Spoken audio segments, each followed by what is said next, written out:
When a manga, fake book, or any other type of material that isn't Japanese cartoons gets popular enough, they get their own Japanese cartoon. Or a shitty live action one.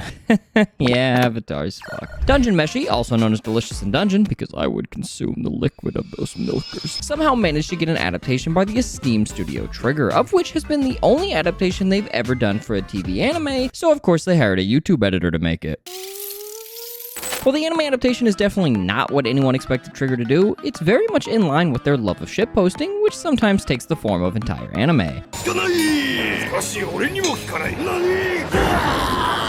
This has thus led to a bond between source and adaptation like no other, wherein they intrinsically understand the source material and use their talents to help amplify it, by making it look like shit. In all seriousness, while the series does look a bit cheap at times, that's part of the inherent charm of the anime that leans into the lovability and chaoticness of the characters in a similar way to how Konosuba does with its bad animation. On the plot side of things, the entire anime is rather lackadaisical when it comes to anything resembling one, and is a much more character-focused show as a result, especially when considering you can't even cook any other food. Oh yeah, let me just pop on down to Walmart and ask if they have elf penis. The staff over at Trigger understood this, thus making their decision to have the show look the way it does make even more sense. But they then double down on it as soon as the intro by having the anime start with the majority of the cast fighting for their life in the dungeon against an extremely powerful dragon, only for the main character to go, "I'm really hungry," before his sister then gets gobbled up after saving his ass, literally, allowing the main character and their other party members to narrowly escape the dungeon, after which the three remaining members embark on a quest to reach the floor they were just on as quickly as humanly possible in order to save the sister, which results in them having no time to procure food and, therefore, forces them to eat monsters that lurk in the dungeon, something highly unusual in this world, and his party members are rightfully against it, but while they're bitching and moaning about it, he's just like, I wonder what dragon pussy tastes like. The anime adaptation plays into that innate silliness of the characters and their traits, having their goofy moments be where most of the expressive animation goes into, rather than any actual battle themselves. Oh my god, what happened? Leading to an experience that focuses on the series' strengths rather than trying to make it something it's not, making the characters' unique personalities stand out all the more, as you later find out that this world has a Dungeons & Dragons-like function where death isn't really permanent, so it becomes all the more apparent that Laios, our main character, is only leading this expedition simply because he's a psychopath who cares more about eating monsters than he does his own kin, which is fucking hilarious. I wonder how I'd squeeze my dick. His inherent lack of empathy and disregard for anything that isn't monster cummies filling his belly makes his sheer existence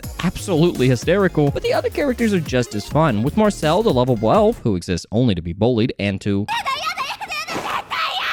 which puts her in the race for the best elf this decade, she ain't beating Grandma, being an absolute joy of a character who's both relatable and amusing, and it's through her interactions with Laios and the others that she and the rest of the cast really shine, showcasing how genuine they all are despite their quirks, which is perfectly exemplified in episode 2 when Marcel is getting bullied by monsters while everyone else just watches, and the new dwarf companion does all of the hard work instead, leading to Marcel feeling like she's not being helpful and pulling her own weight, thus forcing herself to leave her comfort zone and try to fetch ingredients on her lonesome, which she immediately fucks up. Oh, shit. As funny as that scene is, it also illustrates the genuine, relatable emotions these characters have while also developing them at the same time, wherein Marcel reveals her true feelings, which are mostly just her being a shitlord,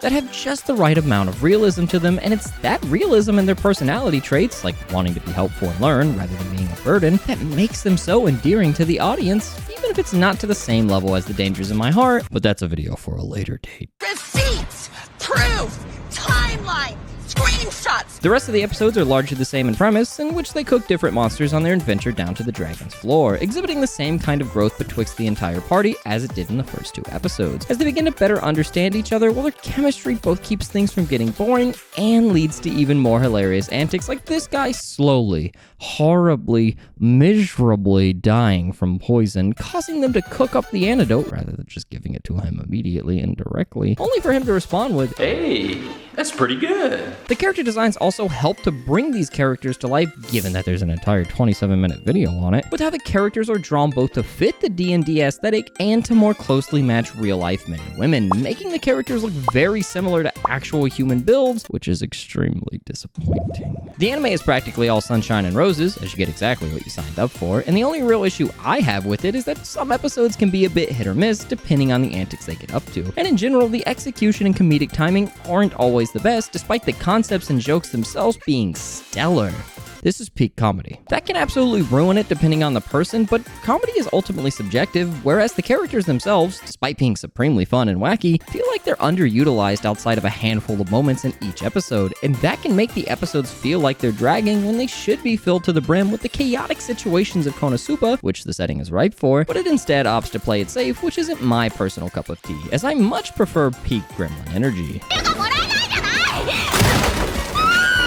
The anime lacks a deep, forward-moving plot to think on, or characters that push the boundary of their genre and or delve into existential thoughts. And that's perfectly fine, as not every anime needs to include those things, but when the animation is also not what you'd expect when you hear Studio Trigger, it forces the comedy to do all of the heavy lifting. Despite possessing characters in a setting that are perfect for back-to-back gutbusters, it opts to instead divvy up their screen time with interpersonal development and comedy. Although I feel it could be doing more with it, others may feel like it's doing just enough or is even perfect already, and that's okay. It's a good show, but your mileage is gonna vary, yet I don't think it'll stop Delicious in Dungeon from being one of the better anime this season.